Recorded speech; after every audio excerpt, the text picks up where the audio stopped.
Hello and welcome back to Clownfish TV. It is me, Geeky Sparkles.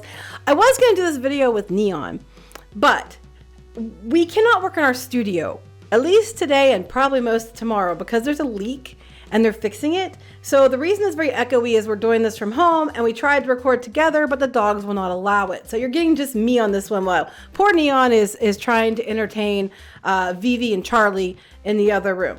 So there's this thing going around. They're talking about how, according to this book, the MCU, The Reign of Marvel Studios, that Kevin Feige and Kathleen Kennedy were actually just victims of Disney, and they were forced to make a bunch of announcements at the Investor Day in 2020. And it's not their fault that Marvel and Star Wars are doing terrible, that it's Disney's fault and Disney did it on purpose and all this other crap. And we're going to talk about why that's probably a load of shit in so many ways, especially since the fact that Kathleen Kennedy already ruined Star Wars by 2019. Okay? They did the sequel trilogy. They had no plan. It was very obvious they had no plan. They started out okay. They lost half the audience with the second one, and they lost the other half the audience by the third one, and then no one cared. And they couldn't make anyone happy. And by the time that this Investor Day came around, they were talking about The Mandalorian, which actually won people back, and they turned around and ruined that later. So we're going to talk about that. Before we get into it any further, please like and subscribe. If you do, you'll get a woohoo. Woohoo. I'm also supposed to let you know that Shadowbinders Volume 3 is up on pre-order on shopclownfish.com. This is the third book in our book series. It's steampunk, fantasy, romantic comedy. Book 1 and 2 is also available in limited quantities if you missed that. There's several different tiers you can back for different, one has signatures, one has prints, that kind of thing. So if you would please back that, we'd be very appreciative. Going back to what we're talking about. So apparently this book, the MCU, The Reign of Marvel Studios, and I hadn't heard about it till today, but Neon said supposedly it was a bunch of journalists giving their journalistic hot takes as this Marvel book. I know that when we looked at it, it doesn't have very many ratings, 63. It's supposed to be this big MCU expose, and there's hardly anybody reading it.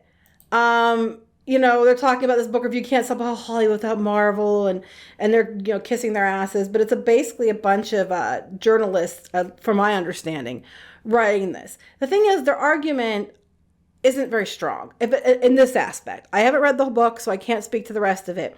But everybody's running with this, and actually, Inside the Magic had posted about it too. And they said that it's written by Joanna Robinson, Dave Gonzalez, and Gavin Edwards. And it says that Kevin Feige and Kathleen Kennedy were pressured by Disney into announcing new projects for Disney's Investor Day, despite projects in question being nowhere ready. And they're basically trying to argue that it's Disney was the why everything failed. And while yes, I do agree Disney is a big part of why everything failed, when you actually look at the announcements that were made, this isn't really true. The Fantastic Four Armor Wars they announced it and didn't do it. Yeah, but you kind of glossed over all the other stuff they announced that they did do. So here is actually all the announcements at Investor Day. And Investor Day was early it was December 10th, 2020, okay? And it was the end of 2020, leading into all the other stuff. So here we go. Here's the stuff they announced. Iger was there. So it wasn't just Chapek, contrary to what everybody tries to make it out. Iger was also there. They talked about Disney Plus, and they talked about Hulu and some of the different things that are coming with Star and all that. Now, they're talking about how they're developing Percy Jackson Olympians. They did. They did not do the Beauty and the Beast show. Mighty Ducks, Game Changers, Turner and Hooch, Big Shot, Mysterious Benedict Society, did all of those. We come down here, we're just going to skip down a ways. Lucasfilm. What'd they announce, okay? What'd they announce they didn't do? They announced Obi-Wan Kenobi. They did it. They also said it was going to star Ewan McGregor and Hayden Christensen, and everybody was excited about that. Mandalorian era, never mentioned Reva, and the fact that it was going to be about little Leia and not Luke, okay? They announced Rangers of the New Republic. Yeah, they announced it, and then they turned around and got rid of Gina Carano, which is why I didn't finish the show. And they also announced Ahsoka, and they did Ahsoka as well, and it didn't do as well as they hoped.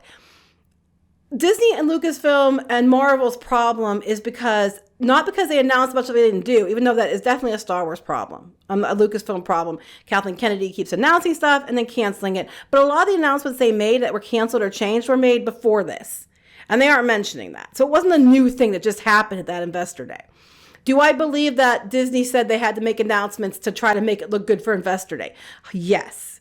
Do I think that it is why everything failed? No, I think poor decisions. I think poor management. I think Kathleen Kennedy and creative differences. I think the fact that Marvel keeps doubling down on the MCU, all those things is why they're failing. I don't think the announcements they made are why.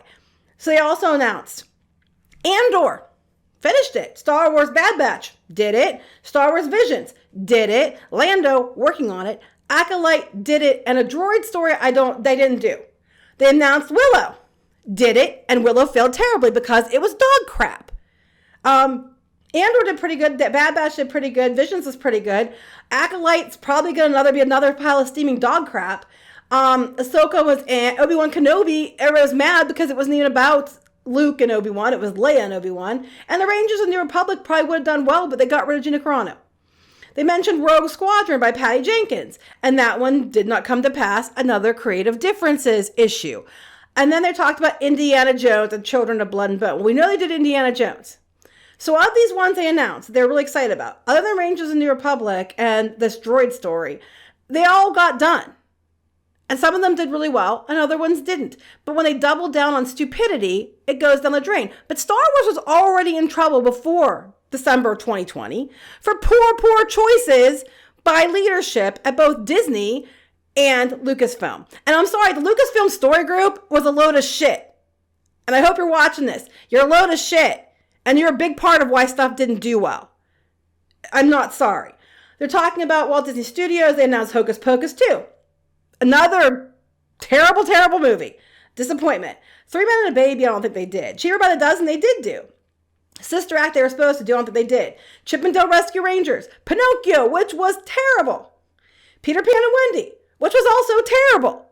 Disenchanted. These are all things they announced and they did. I'm just going to scroll down back to Turning Red. Lightyear. We all know how Lightyear went, okay? We know how that went. So we got down here to Marvel. Okay, here's what they announced. Here's what was actually announced during this Investor Day that they're all claiming was they were just made to make announcements they actually weren't going to do. Okay, this is what they announced.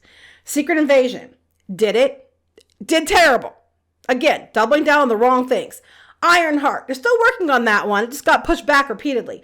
Armor Wars. That one that was announced that they haven't done much with. But it's kind of hard to do stuff with Armor Wars when everybody already hates, Rhodey after Secret Invasion. Okay? Then we come down here. What else did they announce? Well, they announced WandaVision, Falcon and the Winter Soldier, Loki, What If, Ms. Marvel, Hawkeye, She-Hulk, Moon Knight, Guardians of the Galaxy Holiday Special, and I Am Groot. And they did all of those things. So tell me again how they were forced to make announcements they weren't actually going to do just to make announcements. And that's why everything in Marvel and Star Wars has failed.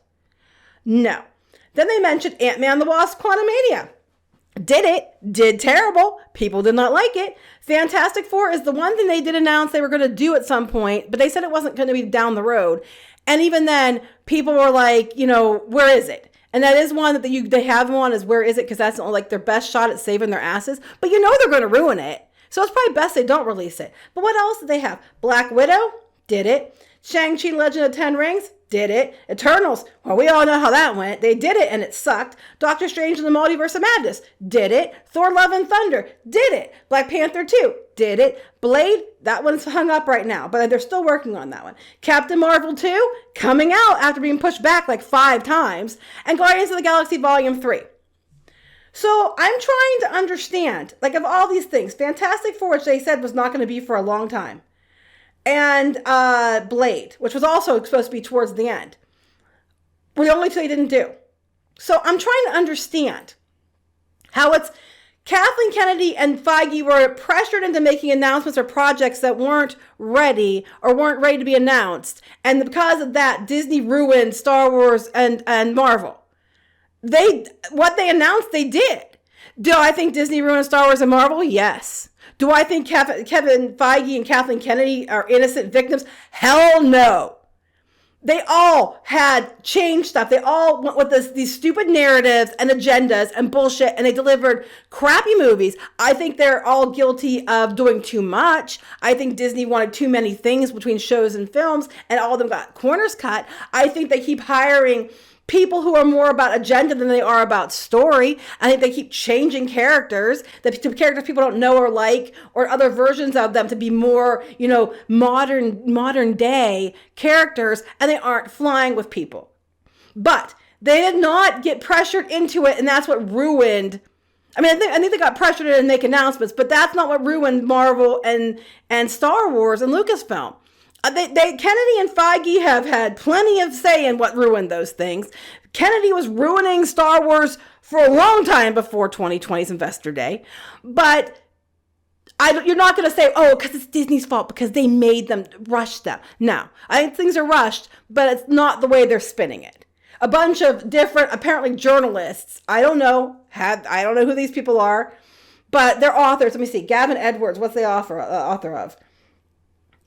The Tale of Bill Murray, Mr. Rogers, The World According to Tom Hanks, Bad Motherfucker, Samuel L. Jackson.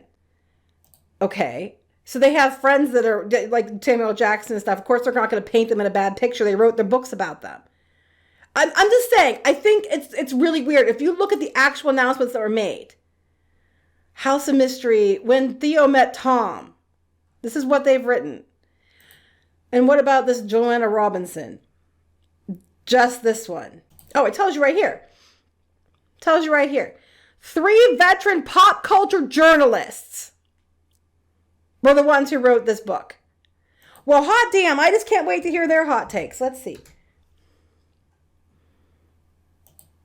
Oh, okay. Joanna Robinson is a cultural critic and wrote for Vanity Fair. Okay, yeah. The San Francisco Chronicle, IndieWire, clearly no agenda there at all. Totally not. Wouldn't be. I don't know. All I know is they're bragging about how it was written by a bunch of pop culture journalists who wrote this book. It doesn't make sense. They're all like, oh, this makes sense now. They're like, oh, what if Kenny's mistakes are really just Disney forcing her with productions? No, it wasn't, because she fucked it up before this. The only things that didn't get done that were announced at this Investor Day was the droid thing. I don't know where it was. Lando is still in production, and Rogue Squadron. Just those 3, and Lando is still being produced right now. They're still writing it right now. So the other 2 went away. And that Rogue Squadron, I think Kathleen Kennedy effed that one up because she was being ridiculous as usual. And as far as Marvel's concerned, most of what they announced, they did too. And then the ones they didn't do yet was Fantastic Four, which we know they're doing, and Blade, which we know they're doing. They just haven't done them yet.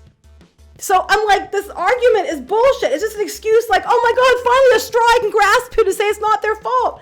Things are making a lot more sense now. Not really. The biggest gift and curse Marvel ever received was Disney. They helped finish off Perfection. Have you seen their movies lately? But once they started making choices after Endgame, things went south quick because it was good till Endgame. After Endgame, then we had to start all new things, and then we started with new characters and being replaced for diversity's sake, etc., etc. And it went downhill really quick. MCU's downfall makes more sense now. Not really. See, the thing is, you're only going by what they're telling you. You're not actually going out and looking into what was said. I was covering this shit then on a blog and this show back when they announced it. So I knew that wasn't right. Do I think Disney effed up Marvel and Star Wars? Yes. But do I think that makes them blameless? No. I think there's enough blame to go around the whole lot of them. And saying it wasn't them and being like, oh, there's a straw I can cling to. Oh my God, there's a pearl I can cling to say that, oh look, they're not terrible. You all are just a bunch of blankety blank, istophobic whatevers, and it's Disney's fault. No. Trust me. It's their fault just as much as it's Disney. So that's a load of shit. I'm sorry. Anyway, please like and subscribe, and we'll talk to you later. Bye.